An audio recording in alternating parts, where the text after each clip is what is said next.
What is going on, everybody? We are heading back to the NHL on Saturday night. Apparently, they took Friday off. I'm not really sure why. Maybe some of you guys know why, but no games on Friday. No video to post, but we're back with the Saturday slate. Heading right over to the LA Kings versus the Winnipeg Jets. We got a 1.5 point spread and an over under of 5.5. And I am looking at Adrian Kemp over 2.5 shots on goal. He's the primary weapon for the Kings. He's not the primary, but he's generally a primary weapon. He's typically the second option for him, second in points, second in goals last year. So certainly, if they're gonna keep this game tight against the Jets, who coming off a good playoff run last year, probably looking to repeat that, probably looking to stay hot. They're gonna need to feed their weapons, and Kemp is certainly one of them. Again, kind of similar to what we did Thursday. I'm playing the odds here, and that seemed to work out. He averaged 3 shots on goal last year, but the pick to the over is not juiced. I think it's 120 on DraftKings, 115 on DraftKings, so the over 2.5, which puts him at 3. If you look at anybody else, you see 2.8, 2.7, 2.9. Those odds are like minus 150 on the over 2.5. So seems, obviously we want to make the odds worth it. Obviously, we want the play to hit. If the play doesn't hit, it doesn't matter. But for a guy who's certainly going to be a main weapon for these Kings today, I think him getting to 3 shots. Plus, they played Wednesday. He had 4 shots on goal. So certainly still one of their primary targets or primary guys, this season. So taking Adrian Kemp over 2.5 shots on goal. Next, we got the Panthers versus Senators. We got a 1.5 goal spread and over under 5.5 game total. Looking at the first period again, we're taking Panthers minus 0.5 in the first period. So essentially, they just need to be winning at the end of the first. And that's what we're looking at here. They came out and for their first 2 games, they've gotten a goal in the first period, and their defense has really stepped up. 1 goal allowed in the first game they played, 2 goals allowed in the last game they played. Across both games, Bobby's only had to save 19 shots on goal in each game. So 38 shots total through 2 games. You're typically seeing 50 plus after 2 games. You're seeing that 25-ish range, for a team. This defense is certainly looking very solid. Only allowing 3 goals, not really allowing over 20 shots in a game yet. So I think we can certainly see this Panthers team net 1, not really give up 1. That's kind of what you're looking at, a 1-0.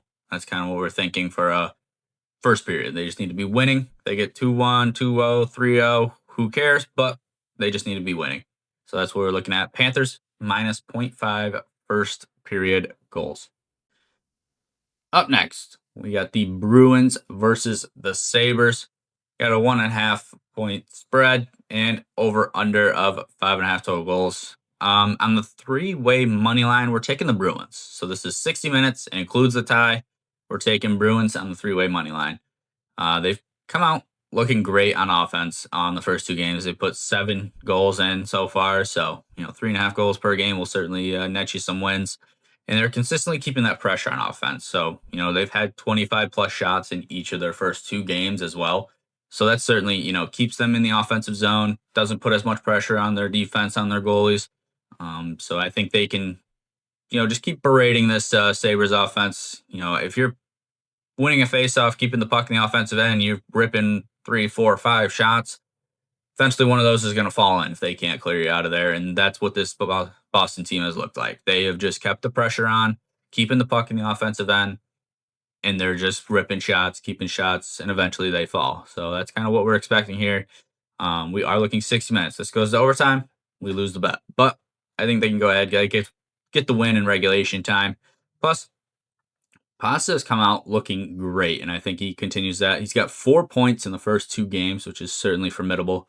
And I think he just continues that pressure, continues this being a key piece in this, high-powered Boston offense, and he keeps that rolling for him here. So 3-way money line. This includes the tie. We're taking Bruins on that. Up next, we got the Vegas Golden Knights versus the Seattle Krakens. We got a 1.5 goal spread with an over-under of 6.5. You don't typically see that this early in the season. Generally, it's pretty across the board until they get used to the teams. It's a 1.5 point spread, 5.5 goals. So expecting a lot of goals to be scored here. So in that, we're taking Jared McCann over 2.5 shots on goal. He's their main offensive threat. If they're going to win, they're going to be involved in this game. If there's going to be 6 or 7 goals scored in this game, like Vegas is predicting, this guy's going to have to get involved for the Krakens. I don't think all the goals are going to be coming from the Knights. He averaged 2.6 shots on goal last year, so right around this mark. But like I said, he is their primary threat going into this season. He's the one they're going to be feeding. He's the one that's going to be netting the primary most of the goals. And if you look, Vegas, the sports books, not the Knights, is looking for the Krakens to score around 3 goals this game. The over 2.5 goals is, it's tank juice. Under 3.5 goals is tank juice. So that's what they're looking. They're looking at that 3 mark, and we're going to need to make that happen. You're going to need to get McCann involved for the Krakens. They're going to need to utilize him, work through him, have him be, their main focal piece. And I can certainly see 3 shots. That's something that he's certainly capable of as their main offensive threat in a game that's, probably going to be a little score heavy by the looks of it. So taking Jared McCann over 2.5 shots on goal. All right, ending it here with the Canucks versus the Oilers. We got a 1.5 goal spread, over under of 5.5. As I said, that's pretty typical this early in the season. Not really too much going into this one. Connor McDavid, anytime goal scorer. Do you really need much analysis? They call him Jesus on ice. He's somebody who can just take over a game in the flip of a switch.